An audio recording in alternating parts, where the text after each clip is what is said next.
Come on. There we are. Hello. Welcome, y'all. I am Briar Harvey. This is the Neurodiversity Media Network. Today, we are here with Michelle Pollack for the Voices of Neurodiversity. And this is a show where we take deep dives into one topic for one time. Today, we are talking about your inner critic. And I'm really excited about this conversation because so much of inner critic work for neurodivergent folks is lifetimes long. It is endless. It will never stop. We will always be doing this work. We will always be having a conversation with this part of ourself. Later this year, I have a whole series coming with Christiana Herbert around IFS, which helps you have really good conversations with your inner critic and all of your parts. But today, we're focusing on the critic. So, Michelle, welcome. Thanks. I'm so glad you're here today. Tell us about yourself. So I am a personal and professional coach for highly ambitious women. I work with them to really own their special sauce and own what they truly want, which can often be a really hard thing for women to do, to go, this is what I desire. This is what I want in the world. And then to really have the impact they want so that they can live and lead the way they want to be in the world. And so much of that is about listening to that, hearing that voice, and being able to separate from it so that you are allowed to continue to become for your entire life, right? Because we're always growing and changing and shifting and discovering. And so much of what keeps us kind of in a tight square of what we were as opposed to who we want to be is that critical voice. So, how did you come to this work? So I had okay, hold on. I have a question. Is it okay if I swear? Yes, you are in Okay. my spaces. It is absolutely fine to swear. I have a trucker mouth.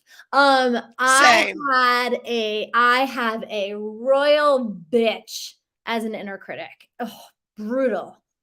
She is judgy, and it ran my life for years and years and years.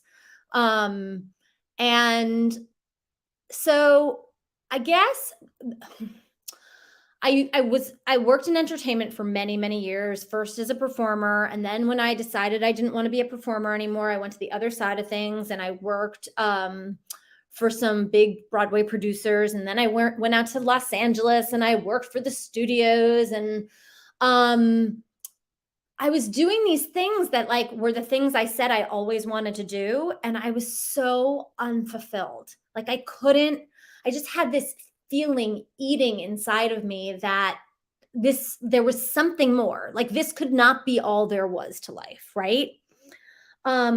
But I was constantly plagued by comparison. Like, everyone around me, I was just looking at what everyone else was doing, and they were amazing and they had it all together. And why couldn't I be like that? And this is especially true, I have to give you credit, in film and theater, because everyone is doing so much better than we are at the work that we are doing. It's so true. But the other thing, Briar, was I was never one of those people who I was only a theater kid. Like, all my people were in theater. So I had my people in theater that were always doing better than me. But then I also had my friends that were lawyers and, entrepreneurs and on Wall Street. And that was in New York. And then once I got to LA, pretty much everybody there was in entertainment because everybody in LA is in entertainment. But yes. I just kept looking at everybody going, what do they have that I don't have? And why can't I feel satisfied or feel a sense of fulfillment in my life? And I finally got to the point where it just felt shitty to feel that way. And the truth is, I actually went to therapy first to do some work around disordered eating.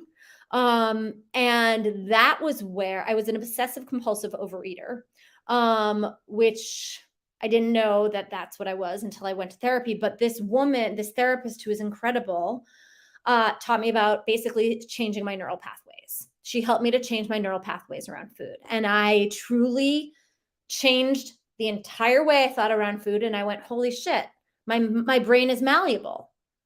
I can change the way I think.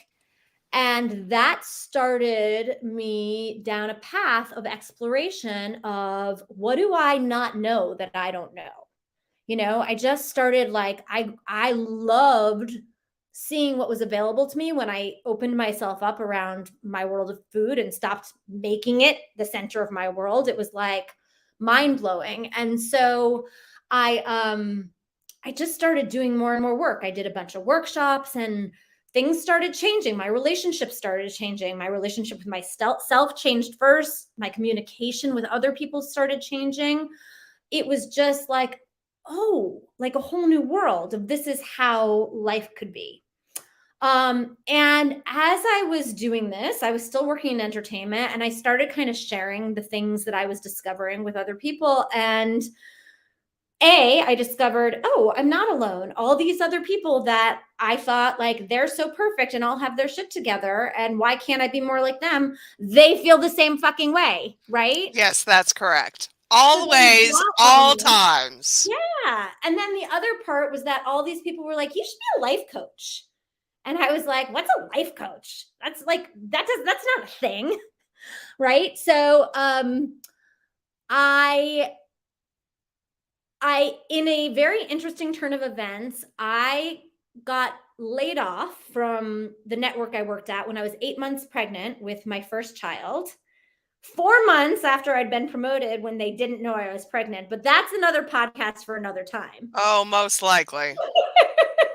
And I was devastated. And it was the best thing that ever happened to me. I never would have left the safety and security of that world, because the part of me that wanted to explore what else was possible for me was too scared to leave that safety and security. And so I spent some time being a mommy, and then I knew I was ready to start working again. And my first initial reaction was back to entertainment. And so I did. I went and I worked as a consultant for a little while on a production for Paramount Television. I took my theater and my TV and I combined it and I worked on Grease Live. Ooh, it was a good show. Thanks. I think so too. And I was really proud of it. But I also was really clear that I did not want to go back into entertainment. It was like that time I'd had off got me really clear on my values and what was important. And this was not, that culture was not right for me anymore. And so I was like, well, let's check out this coaching thing. So I went and I signed up for an intro course. And that was it. Day one, I was like, oh, this is my thing. I put down the deposit for the entire program to do 5 more classes and a 6-month certification program. And something shifted in me. It was like, oh, I found my thing. This feels like the more, like I am fulfilled because I get to explore myself and I get to help other people explore themselves to determine, to help them live the life they really want to live, so that we don't all have to walk around wondering like, isn't there something fucking more? What a miserable way to live. And it's a lot. I no longer coach because I do not have the capacity to hold space for enough people at scale to make it worth my time. And it's a really interesting thing, I think. Coaches who are meant to coach thrive on that. Coaches who are not find that to be an energetic weight to be carried. And I think it's important to figure that out for yourself. But once you're good at it, what do you do next? So that's meaning like when I discovered that it was my thing, Yes. where did I go from there? Okay, Yes. good. I just dove in. And it was something, there was that awareness that I learned in coaching of both that inner critic voice. There's so many words for it. You have more than one. Like, we have more than one of those voices. They all have different personalities, but I do find it's easiest to start with that specific inner critic and help. And we can talk about, we'll get more into that. But once I became aware that I had also had like an inner wisdom that I'd basically silenced for many, many years, I kind of just went. And like, it wasn't an option for me to not do it. This was the thing I was going to do. Now, as my business has grown, so I just started coaching people. I mean, I had to have practice clients in my during my coaching training, and I offered them to come coach with me for, like, I don't know, I think I did like $100 a month for 4 sessions. But that's how I got practice. That's how we start. That's how I got practice. And so, you know what it is? I let myself be a beginner. Beginner's mind. Yeah, I really let myself be a beginner and fail. Like, I didn't worry about failure. I just let myself get messy and get into action and do it, because when you're coaching, there's no other way to get better. You can't become a better coach sitting in your house by yourself. Well, I mean, unless you've got Zoom. Unless you've got Zoom. That's how I got better. And that is how I coach as well. But in a bubble by yourself is what I mean. So, yeah, I let myself be a beginner. I didn't worry about fucking it up. And now, let's be clear, that voice telling me I was fucking it up came in all the time. But I was able to manage my mind. And I had a coach. We can't see ourselves fully. It's hard for us to see ourselves fully all the time and to manage everything in our brains by ourselves, no matter how long we've been doing anything or how much training we've had or support. So I got started, and by year 2.5, I had a full client roster. And it was like, and I loved it, and I was energized by it. And as I've grown in this business, I didn't always support women. And I should also say, I still don't just support women. I do have some amazing men that I work with. But the thing that really spoke to me was how our patriarchal systems have created the voices in women's head that makes it even more challenging for us. And for women to understand that, and to understand it's not just them. The fact, like, that people pleasing perfectionist side of you, that one or the other, most women have. Some have both, but it stems from the fact that our currency in life came from taking care of others for so many years and years, centuries, right? And being pretty. It's a different shift, but absolutely. Correct. We needed to be pleasing. We needed to be pleasing in the way we looked. We needed to be pleasing in the way we kept house. And that was our survival. We could not own land. We could not have money. Not our own. We couldn't have our own bank account. It was like the 1980s before women could have a freaking credit card. We couldn't even have physical strength. Like, that wasn't, because then it goes back to the pretty, right? So our only currency was, we are good. We survive if we make other people's lives better. And so, despite the fact that that was a fair amount of time ago, it wasn't long enough ago. It's still ancestral memory. We carry that all in our DNA.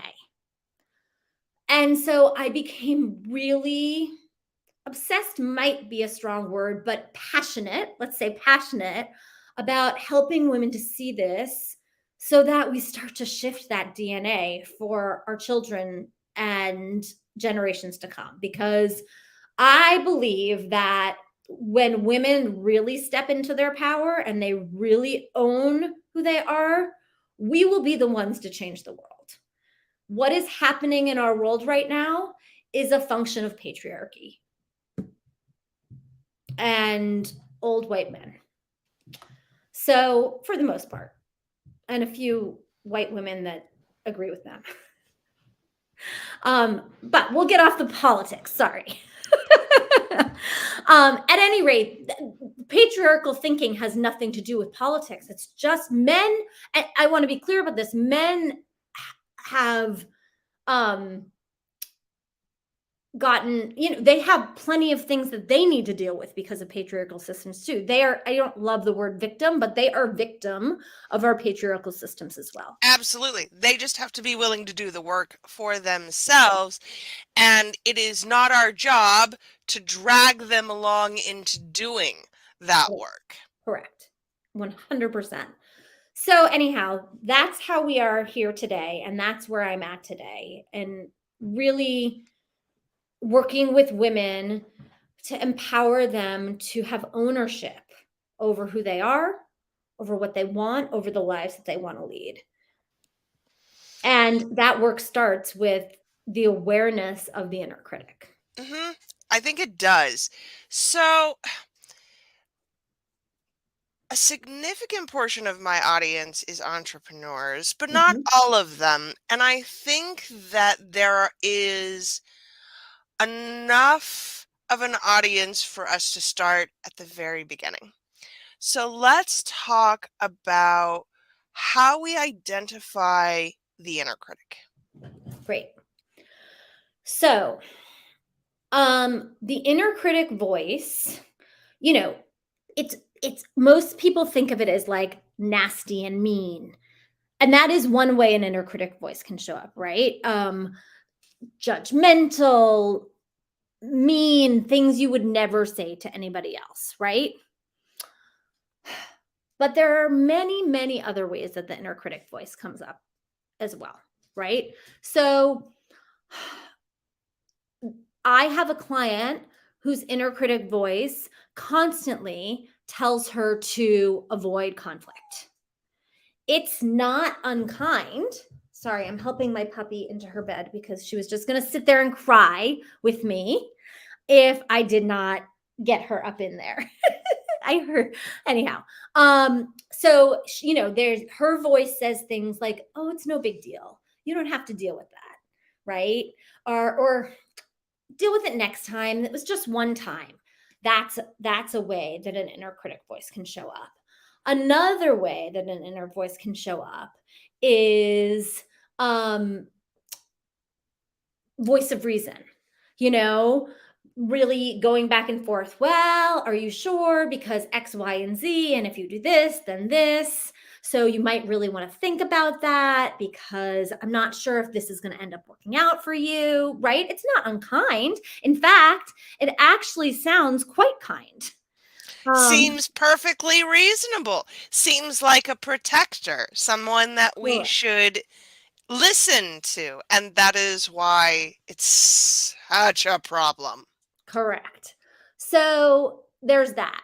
There's also another way you can identify an inner critic voice is black and white thinking. When you're in curiosity, when you're in critical thinking, it's not I always, I never, or it's always this way. It's not, life is not black and white like that for the most part. It's pretty gray. So when you're going, that will never work, that is inner critic, right? As you mentioned, the inner critic often wants to keep you safe. And there's a historical reason for that, which we can get into if you like. But there's often like, it's scared for your safety and it just wants to make sure you're going to be okay, right? Worrying about what will everyone else think? If I do this, what will everyone else think, right? It could be shoulds. Should is generally an inner critic voice. Comparison. what if? Well, what if this happens? Well, what if this happens? Well, what if this happens? Well, what if this happens? Also, an inner critic voice will tell you you're too old, you're too young, it's too late, it's too hard, you're too much. Inner critic. It might sound like the voice of someone that was very hard on you at one point in your life, a teacher or a mentor. It could be a parent or a sibling. It might have that kind of element to it, right? So those are ways that the inner critic can present. Generally, though, the if you are saying something to yourself that you would never say to anybody that you love, that's inner critic. And that's even true of that voice of reason, because the truth is, you might say that to somebody you love because your inner critic voice is projecting onto them, because you're nervous for them too, right? So again, it's not, there's no creativity or curiosity behind it. It's just, it really is a lot about keeping you safe, which takes us back to our caveman days, right? And we will definitely get to that. First, I want to talk. So, especially in this space, it's really important that we're clear about the difference between changing your brain patterns and changing your neurotype. One is a thing that you Mm, can do, one is a thing that you cannot do. And if you are neurodivergent, none of this is going to change fundamentally who you are. You will still, fortunately or unfortunately, have ADHD or be autistic or dyslexic or any of those things that make your brain fundamentally different. So when we're talking about changing the way we think, when we're talking about neuroplasticity, what does that mean? great question.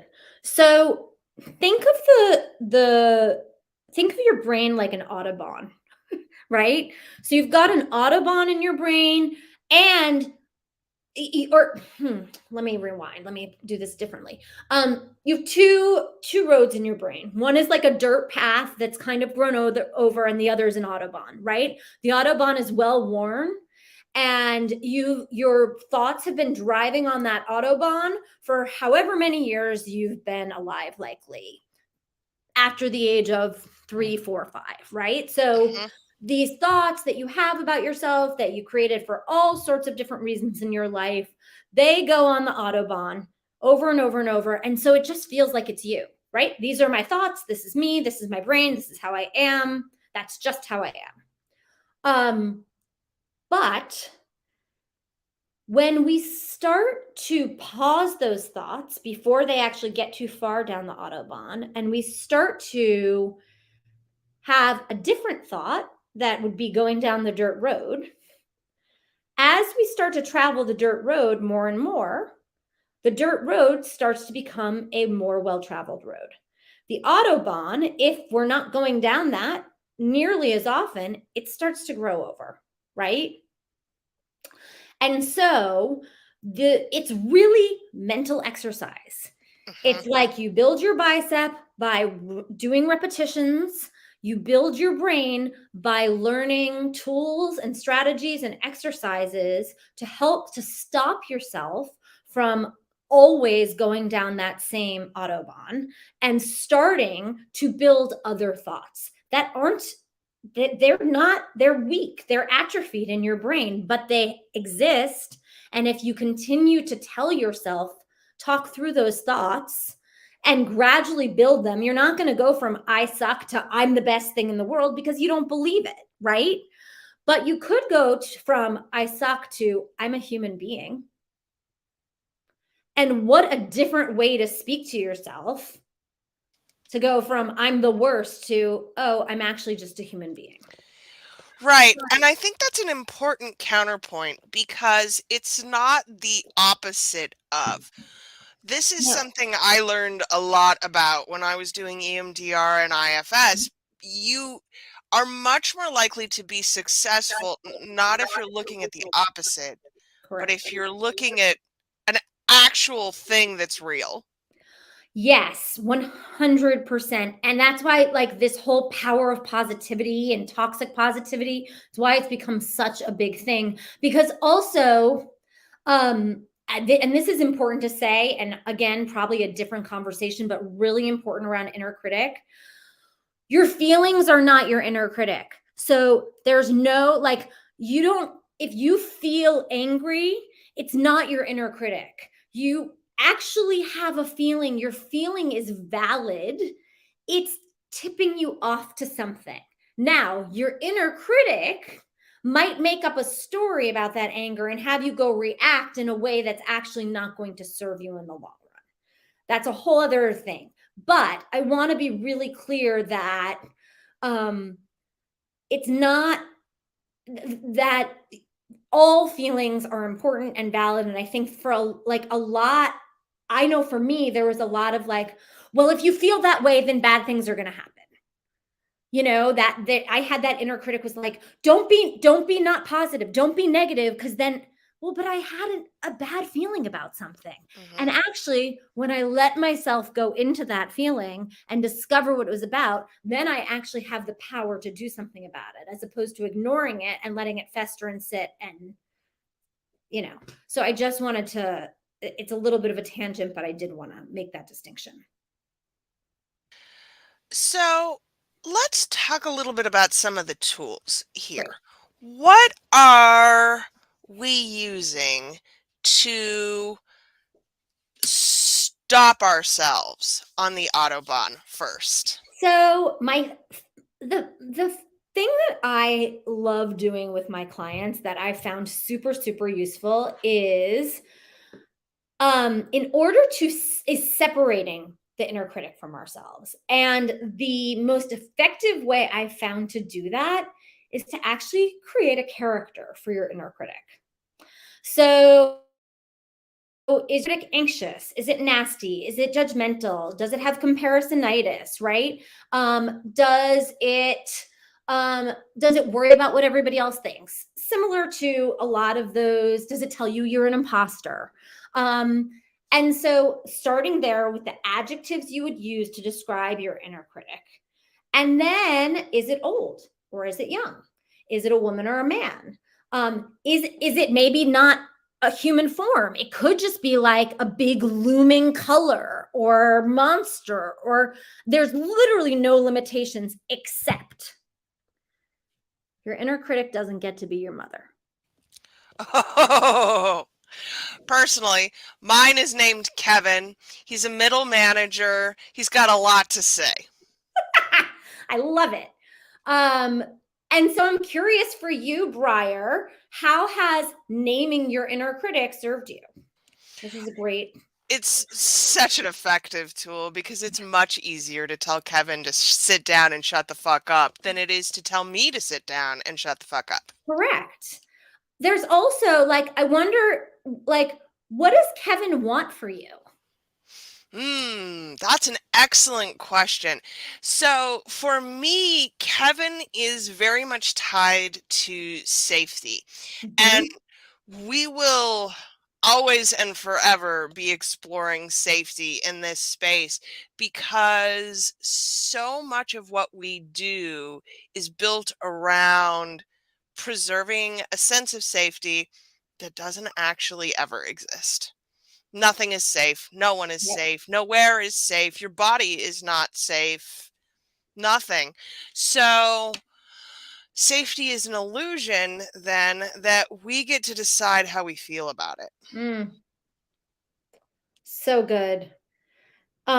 So yeah, exactly. I mean, there are so many different ways once you've determined, and you can choose a character from pop culture or from history or, from literature. I have a client whose inner critic is Monica from Friends. I That have, seems valid. yeah, yeah, yeah. I had a client whose inner critic was Donald Rumsfeld. We've got Anna Wintour. We have Martha Stewart.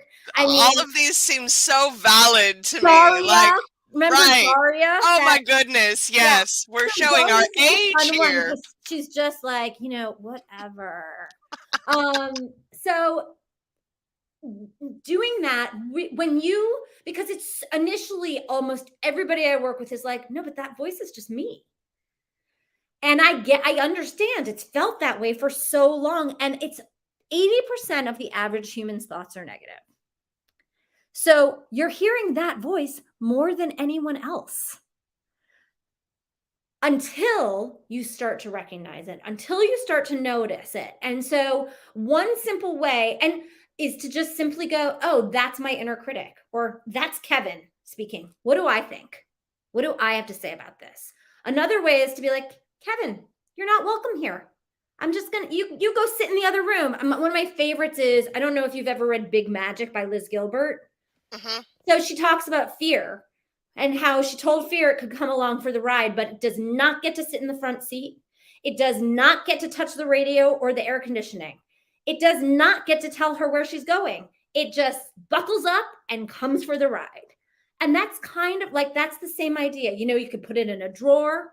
You can also have compassion.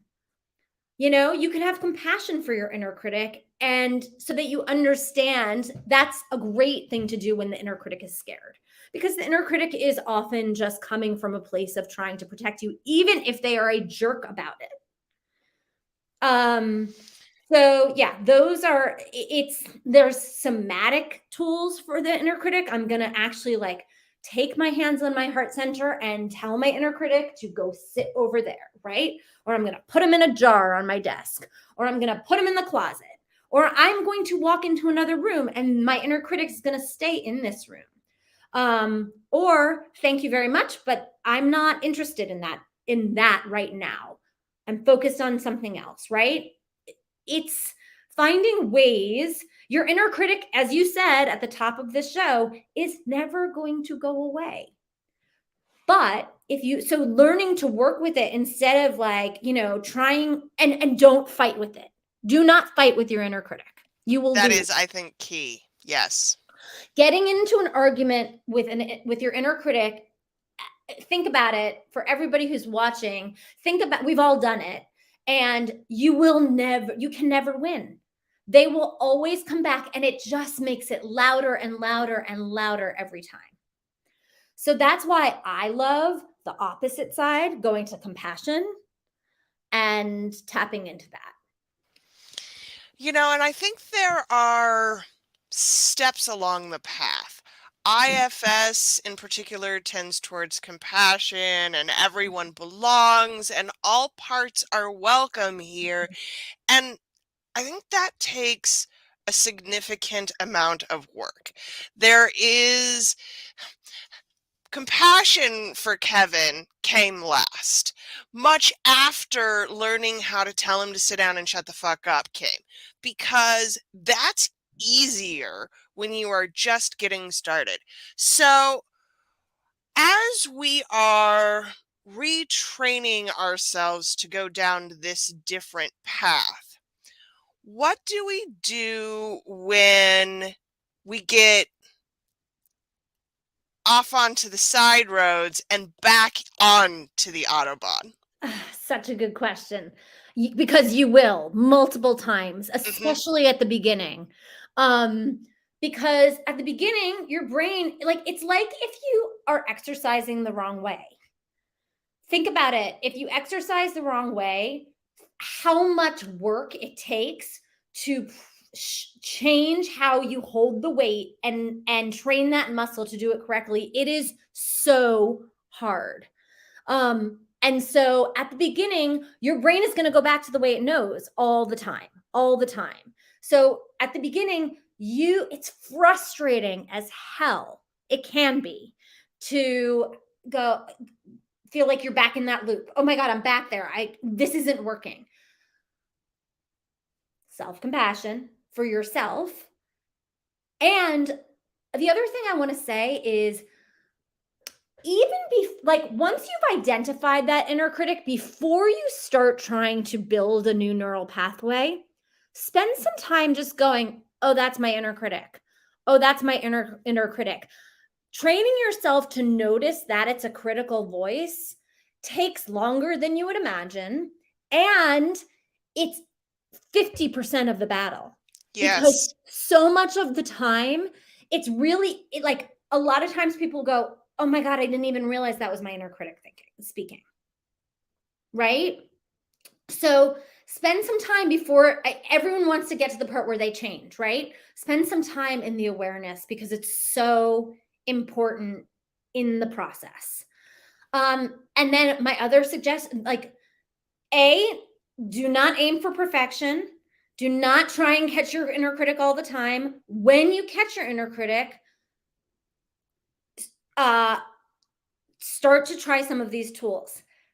The most important thing that I have discovered for shifting the inner critic thinking is to pause and get into your senses.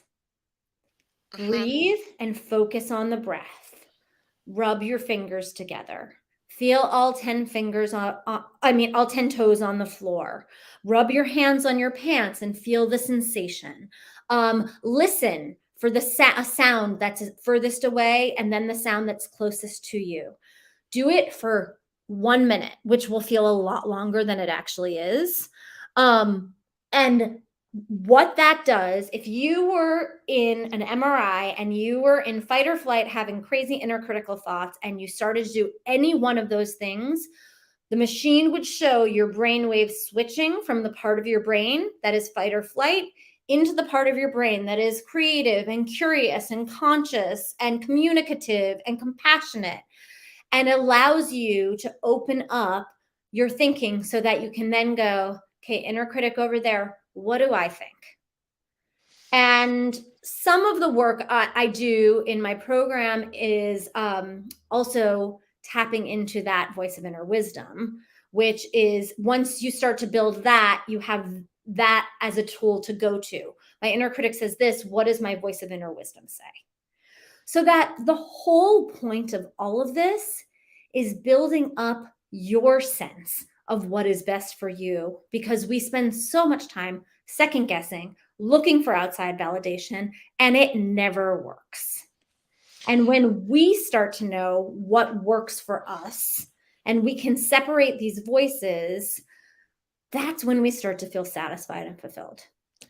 And I think it's really important to note here how like these techniques are for dealing with anxiety, because your inner critic is anxiety. 100%. Anxiety, it's like, I don't know which came first, the chicken or the egg, right? It's just Mhm. anxiety and inner critic are directly related.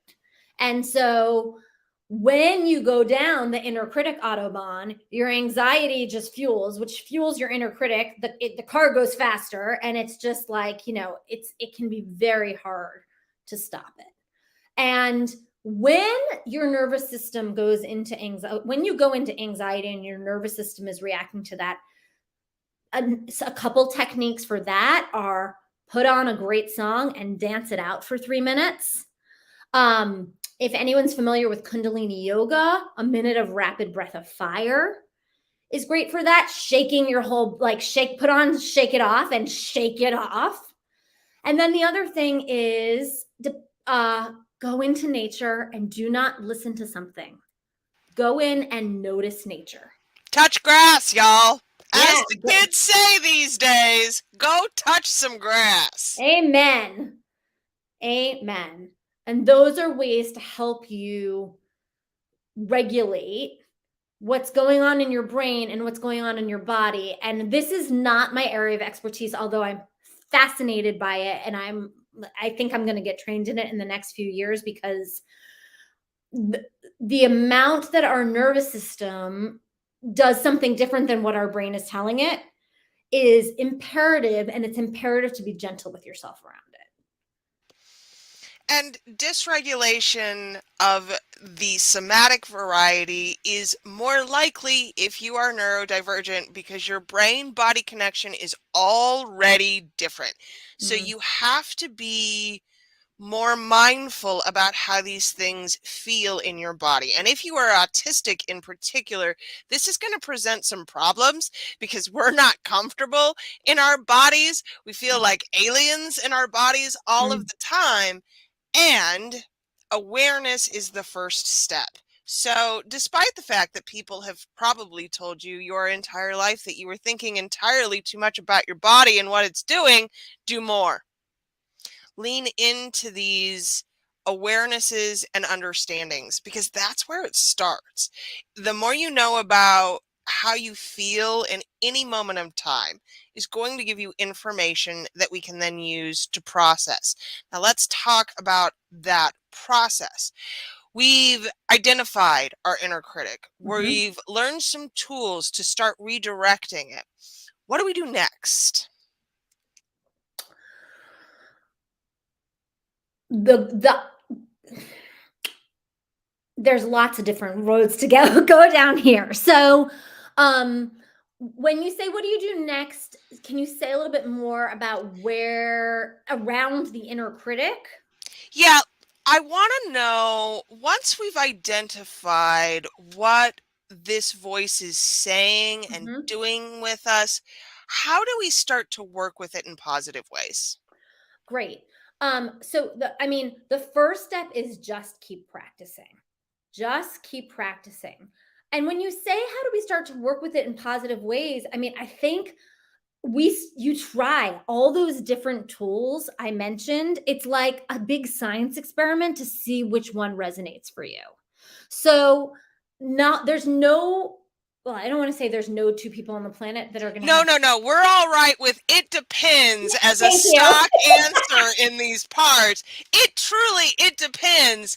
And also, Yes. So do a science experiment about what works best for you. See if you need to walk your inner critic out of the room, and then some people actually need to feel the space without that voice in it. Some people can just go, "That's my inner critic. What do I have to say about this?" Some people can just go, "That's my inner critic. Okay, keep going, onward," right? You really have to explore and discover and know this is so important. The more, especially with all your entrepreneurs, the more you're putting yourself out there in the world, I'm so sorry, but the louder that inner critic is going to get. whew, that's a fact. Yeah. So the more that you, and so I've actually taken it now as a sign that I'm on the right path. So that's how you can work with it in a positive way. Mhm. You can welcome it as a sign that you're on the right path and then help to put it in its place. Right? My inner critic is so loud.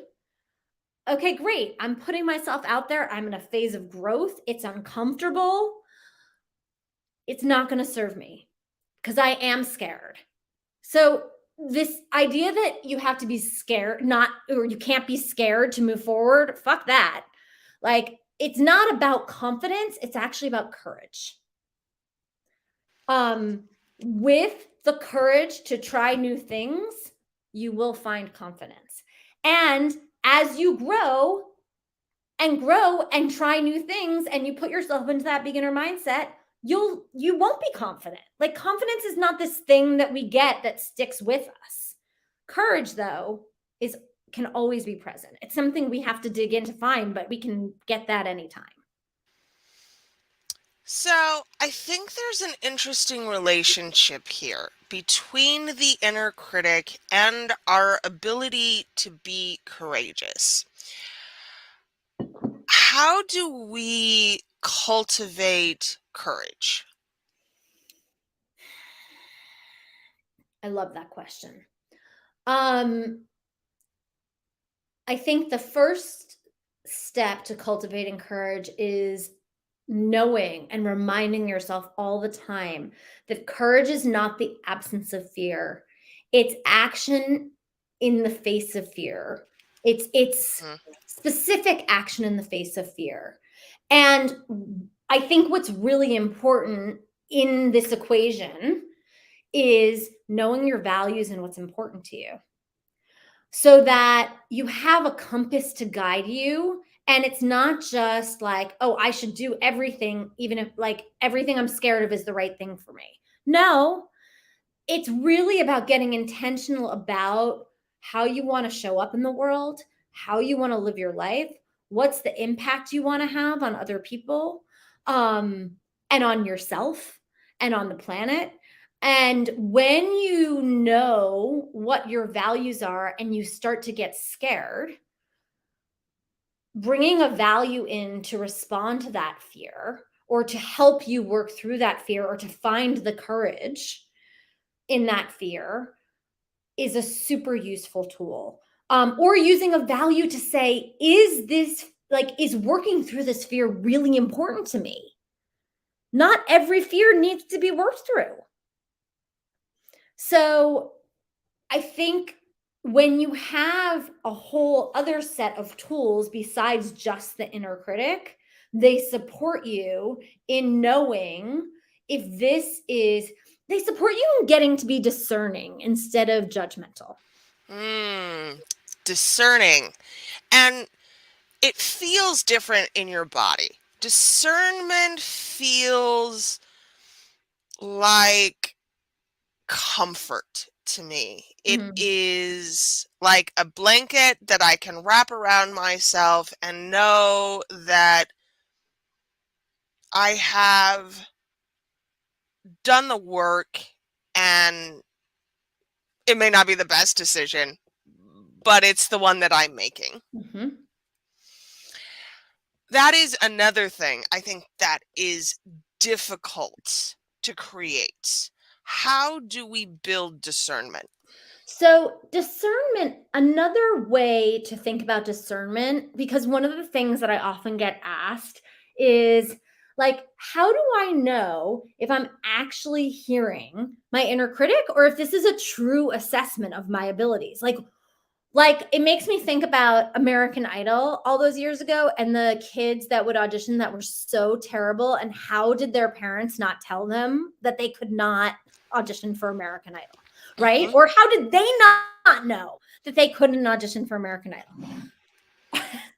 maybe that's a terrible judgmental example, but uh discernment asks questions, inner critic thinking makes statements, right? So discernment gets curious and says, is it possible? How can I do this? Inner critic thinking says, you can't do it. It's not possible. This is never going to work, right? Discernment seeks solutions.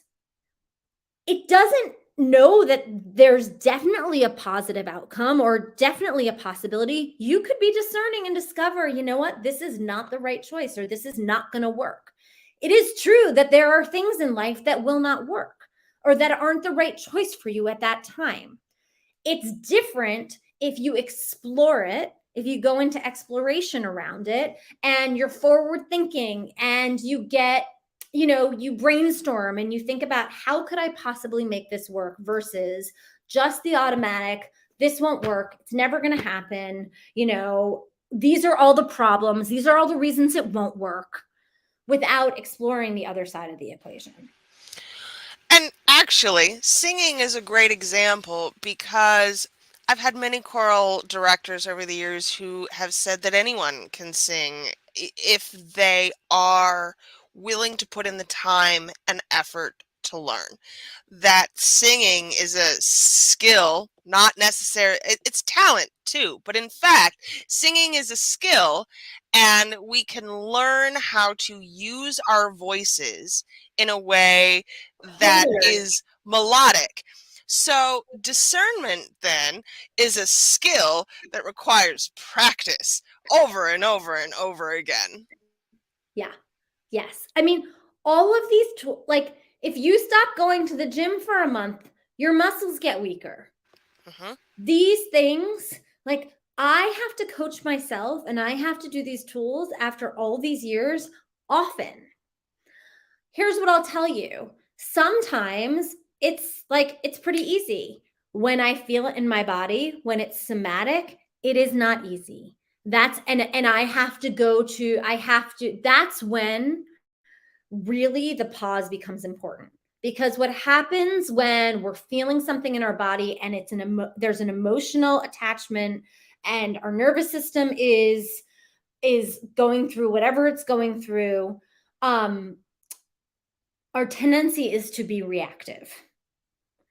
And so we need to regulate so that we can actually, before, it doesn't mean don't feel it.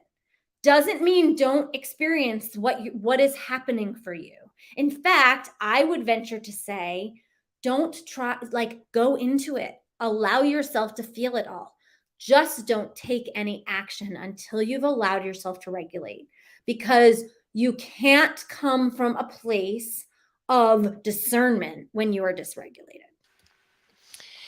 I also think that this is a very large part of the capitalistic, patriarchal productivity society, in Totally. that we are instructed early and often that reaction is necessary because everything is urgent. But in fact, very few things are urgent. Yes. Most things are not urgent. And almost every decision you will ever make in your life will benefit from you eating something tasty and taking a nap. Amen to that.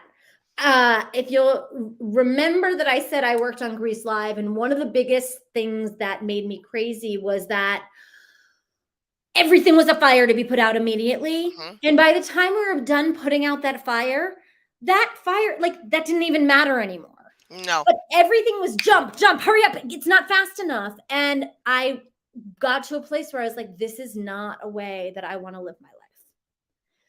This does not, I mean, it's so interesting. Even speaking like that, I feel it in my body. It doesn't feel good. Right?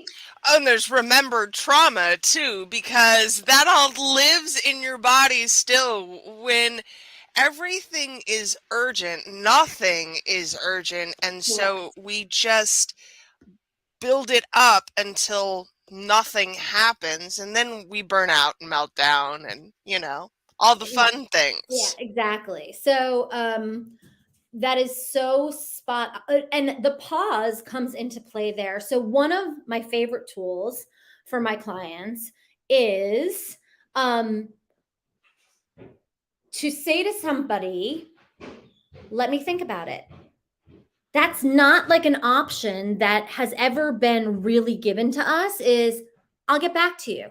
Let me think about it. And in moments where it feels like there's a response that's needed pretty quickly, like I had a client who got panicked when a parent after school would ask for a play date because it didn't really work for her. She felt so put on the spot in front of her kids. And for her, this was a thing that really was challenging. So for her, she was like, I need to run to the bathroom. Going to the bathroom and learning so that she could regulate herself, because the question in and of itself so activated her people pleaser. And she ended up abandoning herself so much of the time. No, it didn't work for her. It didn't work in her schedule that day. Or, oh yeah, maybe this will work, but she couldn't even make the decision in the moment because she was so dysregulated. So in those circumstances, it was let me go to the bathroom. I got to run to the bathroom. Just give me a second. 2 minutes in the bathroom to breathe and have space created for herself to be able to go, what's my afternoon look like? What do I need to do? Does this work for me? It's taking that beat. And sometimes that let me get back to you is I'll get back to you tomorrow. But that feeling of, we all feel it in our body when we know we're not ready to respond. We've been taught to ignore it. And so to actually know that if something feels uncomfortable, the best response is, let me get back to you. That is a natural pause. And if you are autistic in particular, y'all, I encourage you to really lean into this. We spend a lot of our early childhood, especially if we are later diagnosed, always being rushed to the next thing. Mm. That is basically my memory of childhood. I was always late, I was never on time, and we were always in a rush to do the next thing, which means that the answer is for you to be your own regulation here. And you have to be able to say, no, actually, I'm not ready to transition into this yet. I have to be able to do XYZ thing first. And sometimes it is the bathroom. Sometimes it's, I need to check with my husband first, who is, by the way, I never need to actually check with my husband, but Correct. it's such an easy excuse because he's always willing to be the bad guy for me. If I need to say no, my husband says no. He never said no. Never, ever, ever did he say no. But I needed somebody else to be the bad guy. Yep, totally. Well, and that's interesting. I would be interested to explore that more with you. How do you own setting boundaries for yourself without needing somebody else to, that's a whole other sack of potatoes. That's interesting to explore. And as you're learning to take space, it's a great tool. It's a great tool to be able to, at the beginning, sometimes fear of being of what will happen if we say no is so intense that we need to have a reason. And that was totally me for many, many years. Now I'm like, no, doesn't work for me. Oh yeah, now no is the easy and just no, period. The Correct. end. That's it. No, I'm not doing it. Not Correct. even I don't want to do it. I'm not doing it. That's Not it. available. Doesn't work for me. Nope. No thanks. Nope. But decades, y'all. It took decades of deep personal work for me to get to the place where no was a complete sentence. Yeah. 100%. I am with you. I mean, I am 47 years old, and I would say 3 years ago, 3 years, and I started doing this work in my 20s. So, yeah. And that's okay. It takes, I love that you're pointing to this because all of this takes time. Like recognizing it will, one day you'll wake up and go, oh, my inner critic's not as loud around this anymore. But it will take a lot of time. This is not work that is quick. No, and unfortunately, because it is long, it is very easy to give up on. And I think that's what I want to talk about to wrap us up. How do we lean into the fact that it is a lifetime worth of work and that we're never going to get it quite right and that we're always going to be growing on this path? So I can tell you what's worked for me. There's a few things. One, allow yourself to take breaks. You don't Yes. always need to be working on growth. Sometimes things can just be where they are. Sometimes a plateau is important. And allowing yourself to just rest in the amount of work you've done and being aware of that and knowing when you need breaks is super important.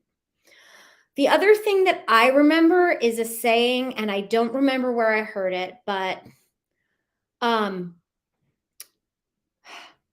hard choices, easy life, easy choices, hard life. And it's the same. I mean, I liken it to when you know you need to hire somebody to support you, or you know you need to fire the assistant you have because it's not working and you need a new assistant, but it feels like it's so much harder to train somebody properly than to just deal with it. So you end up dealing with it for 3 years, and the amount of time you lose is exponential. Whereas if you just took a month to slow down and really train that person, your next 3 years would be exponentially easier. If you want to talk about hiring people, I got shows for that, y'all. But I think there's a lot here in leaning in and allowing growth to be stagnant for a while. Plateaus happen because we need to go straight, flat for a while. It does not always need to be that pushing the boulder up the mountain to create the Yes. momentum. By the way, if you're hearing a voice telling you do, it's your inner critic. Absolutely 100%. And the other thing I would say is patience. I mean, this work will grow your patience like no other, and having and your self-compassion, having patience with yourself as you shift and you grow and you unlearn mental habits that you've had for years. You don't undo something that you had for 25, 30 years in 6 months. You don't you start. You start the process, right? But there truly really isn't an end to this. There's always going to be and you so take breaks. Take breaks along the way. Decide when you're in a space where growth is important and decide when you're in a space where no, I need to be a little more status quo right now. But don't lose your tools along the way. Don't let your inner critic beat you up because you're taking a break. I mean, talk about rest and Oh, and this is a big one because rest is not capital. And so we have heard for our entire lives that breaks are bad. Rest is laziness. yep. And that is the word that your inner critic will use. So when you're hearing yourself talk about being lazy, internalize that as, oh, I actually should be taking a break right now. Oh, I love that you just said that. That's so what happens when you flip what your inner critic is, when you use what your inner critic is saying as a marker for where you might need to pay attention to something that's really important. You know, if your inner critic is telling you it has to be perfect, it has to be perfect, it's a perfect opportunity to go, what would good enough look like? Mhm. If your inner critic is going, well, what are they all going to think if I do that? It's a perfect marker to go, well, what's important to me here? So taking that, you're lazy and going, oh gosh, I'm exhausted and I need some rest. Or even if I'm not exhausted, I just need rest so I don't get exhausted, right? Looking at what the opposite is as the inner critic is an indicator that you might need the opposite of what they're saying. For me, I've internalized that as, because my critic is after safety and it just wants the best for me, despite the way that it comes off, that I can hear and acknowledge those things it's saying to me and do better things with it. I love that. So good. Yeah. Yes. It's not there might be value in what the inner critic is saying. It's just not necessarily what they're telling you to do. Mhm. Just like, it's kind of that hand on a hot stove. You touch the hot stove and it gives you an indicator that it's too hot so that you don't burn yourself. If you're being unkind to yourself and saying you're lazy, then what's the indicator? You know? And how does listening to those indicators bring us back to that place of safety? Okay. So we have to be responsible for reminding ourselves that we are safe in our own bodies ultimately, right? So this is another tool that I use when I feel unsafe in my body or when I'm reeling. Um, Hands on your heart center. It feels almost like a weighted blanket. And close your eyes and breathe into it and remind yourself that in this moment, right now, you are safe.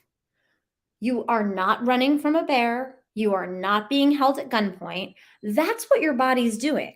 It's going back to the caveman days where you had to run away from the saber-toothed tiger, or you had to fight the opposing people for food, right? The opposing tribe for food.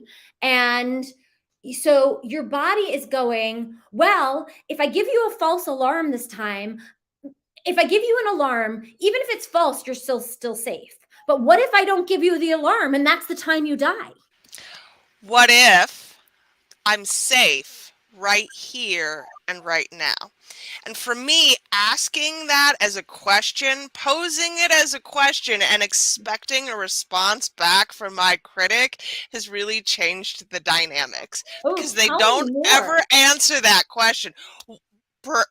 What if I'm safe right now? Oh, well, what if you are? Like, there's not the Kevin doesn't physical. have anything to say to that. It's like he No, must be because speechless. the physical evidence clearly indicates, what if I'm safe right now? Yeah, that's so cool. I love that. Thanks for sharing it.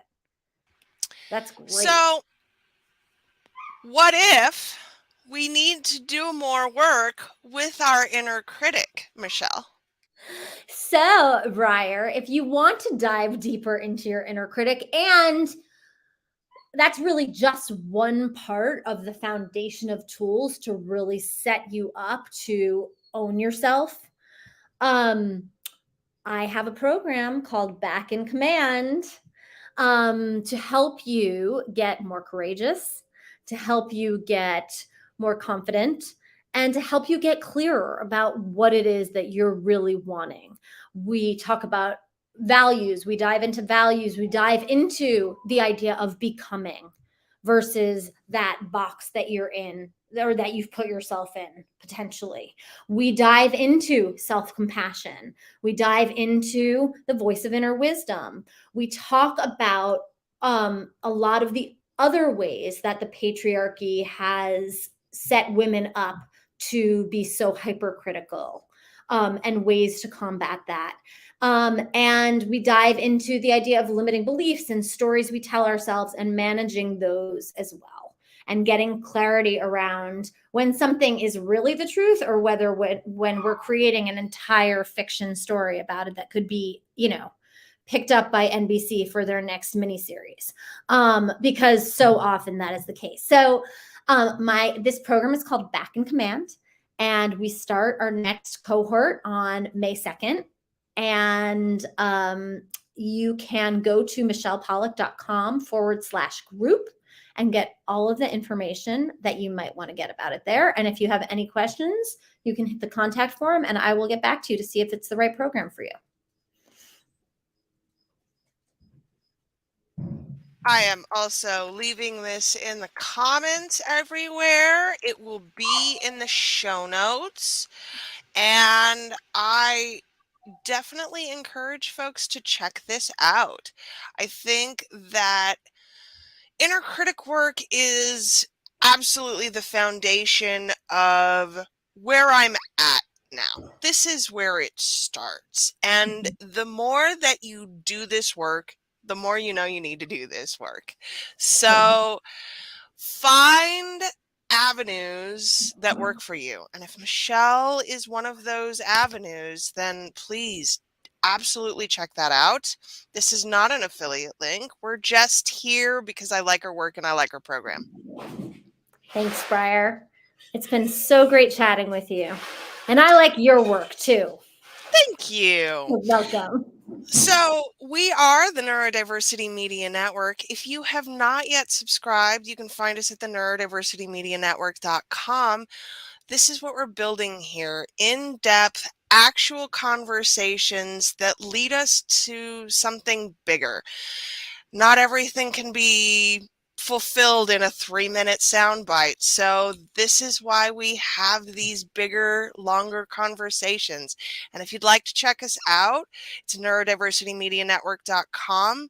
Paid subscribers for $25 a month get access to a couple of private streams. And when we are done with all of these programs, this workshop will get an individual page. We'll have some additional resources in addition to Michelle's program that you can dive into to learn more about your inner critic. Thank you all so much for being here today. You've been a joy and a delight. Michelle, thank you so much. Thanks, Briar. We'll see y'all soon.